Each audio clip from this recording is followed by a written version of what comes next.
Selamat datang di setrum.com. Kembali dengan saya, Dario. Nah, pada video kali ini mungkin agak berbeda dari biasanya karena kita shoot di dalam mobil kamera setrum.com, karena keadaan tidak memungkinkan kita untuk shoot di luar. Nah, bagi yang bisa menebak ini mobil apa, akan saya berikan nih stiker keren setrum.com ini.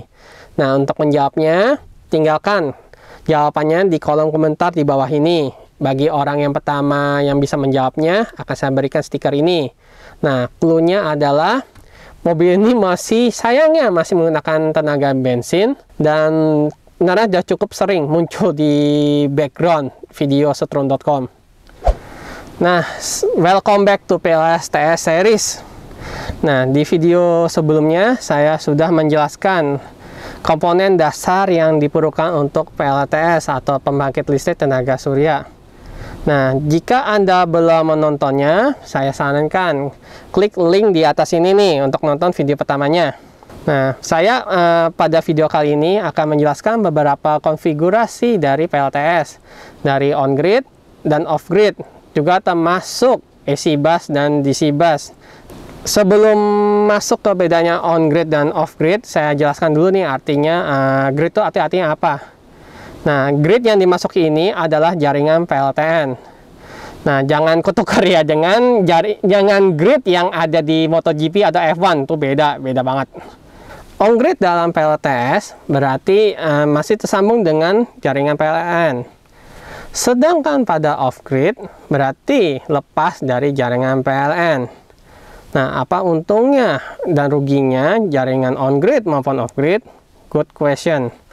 Keuntungan utama on-grid itu modal yang diawalkan lebih dikit dibandingin off-grid, terutama jika jaringan on-grid tersebut tidak memakai baterai. Karena seperti kita ketahui di kendaraan listrik, baterai itu merupakan komponen yang paling mahal dari seluruh kendaraan listrik. Juga kita bisa lihat juga di lampu jalanan yang memakai solar panel, biasanya baterainya tuh suka banget dicuri sama orang karena baterai itu sangat berharga sekali. Keuntungan berikutnya untuk on-grid, jika PLTS Anda sedang tidak mendapatkan sinar matahari seperti dalam keadaan mendung atau pada malam hari, rumah Anda masih bisa mendapatkan jaringan listrik dari PLN. Lalu apa kerugiannya on-grid? Kerugian on-grid yang pertama adalah Anda terikat dengan regulasi yang dikeluarkan oleh PLN. Berarti PLTS Anda harus memenuhi semua peraturan yang dikeluarkan oleh PLN. Analoginya seperti Anda memakai kendaraan bermotor di jalan raya. Tentu saja kendaraan tersebut harus memenuhi hukum standar yang dikeluarkan oleh pemerintah. Kedua, tanpa baterai, on-grid cenderung cukup simpel. Namun jika terdapat baterai, maka jaringan on-grid ini bisa dibilang lebih rumit dari jaringan off-grid. Dua jenis jaringan on-grid dengan baterai ini disebut dengan DC bus dan AC bus. Nah, ini akan saya jelaskan di bagian belakang video ini. Sekarang kita ke off-grid. Nah, mungkin Anda bertanya, PLN kan sudah di mana-mana. Nah, kenapa kita mesti consider pakai yang off-grid? Nah, saya coba dengan keuntungan yang bisa didapat kita dari jaringan off-grid. Keuntungan pertama, Anda bisa mendapatkan listrik tanpa bergantung dari PLN. PLTS off-grid ini sering dipakai di daerah terpencil yang susah dijangkau atau belum dijangkau tepatnya oleh jaringan listrik. Nah, kita bisa ambil contoh pulau terpadat di dunia yang bernama Pulau Santa Cruz del Islote di Kolombia. Solar panel mereka mampu memenuhi kebutuhan penduduk pulau tersebut tanpa bergantung dari pasokan listrik dari pusat. Bahkan sistem ini bisa Anda terapkan di kendaraan camping, terutama jika tujuan camping Anda belum terjangkau oleh jaringan listrik. Kedua, Anda tak terikat dengan regulasi yang dikeluarkan PLN. Listrik yang dihasilkan oleh PLTS Anda sepenuhnya milik Anda semua. Tak seperti di jaringan on-grid, di mana PLN membeli listrik dari PLTS Anda dengan harga 65% dari tarif dasar listrik. Ketiga, susunan off-grid cenderung lebih simpel dibandingkan dengan jaringan on-grid yang memakai baterai. Anda hanya perlu solar panel beserta PV combiner, lalu solar charger controller, baterai untuk penyimpanan, dan inverter untuk keperluan listrik AC. Lalu apa kerugiannya off-grid? Salah satunya Anda harus menyediakan modal yang lebih besar. Karena pada sistem ini bisa dikatakan Anda wajib menggunakan baterai.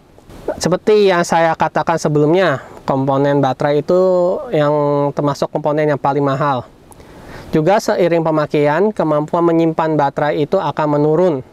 Sehingga dalam beberapa tahun mungkin Anda harus mengganti baterai tersebut. Kerugian lainnya, Anda harus lebih berhati-hati dalam menggunakan listrik, terutama jika PLTS Anda sedang tidak mendapatkan sinar matahari. Karena keadaan ini memaksa Anda harus memakai energi yang tersimpan di dalam baterai yang cukup terbatas. Nah, jika Anda tidak mendapatkan listrik, maka Anda tak bisa menyalakan siapa-siapa kecuali diri Anda sendiri. Masih bersama saya? Masih? Oke, terima kasih. Nah, sekarang kita kembali nih ke jaringan on-grid. Seperti yang saya katakan sebelumnya. Jaringan on-grid itu dengan baterai pada dasarnya dibagi di dua, yaitu DC bus dengan AC bus. Nah, masing-masing ini juga nih punya kelebihan dan kekurangan masing-masing. Pada konfigurasi DC bus, pengisian baterai dilakukan ketika listrik masih dalam jaringan DC. Kelebihan jaringan DC bus terletak di jumlah inverter yang digunakan lebih dikit dibandingkan AC bus. Karena di sini kita hanya memerlukan satu inverter, yaitu DC-AC converter. Dengan lebih sedikitnya komponen, maka efisiensi jaringan DC bus ini di atas AC bus. Kekurangan DC bus adalah sistem ini tidak se-fleksibel AC bus. Yang saya maksud di sini, jika PLTS Anda sudah dengan konfigurasi on-grid tanpa baterai dan hendak memasang baterai secara DC bus, maka hal ini jauh lebih rumit dilakukan dibandingkan dengan AC bus. Dengan definisi DC bus, maka Anda bisa menebak artinya AC bus. AC bus berarti baterai diisi ketika listrik sudah diubah menjadi AC.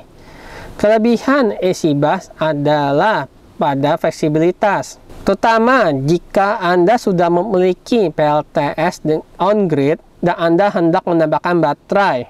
Kekurangannya adalah dikarenakan kita memerlukan satu inverter lagi untuk AC jaringan rumah ke DC baterai, maka jaringan ini tidak seefisien DC bus.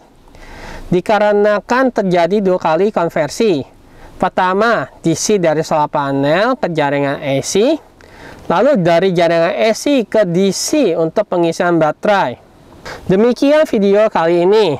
Jangan lupa like video ini dan tekan tombol subscribe di bawah ini. Terima kasih dan sampai jumpa di video berikutnya.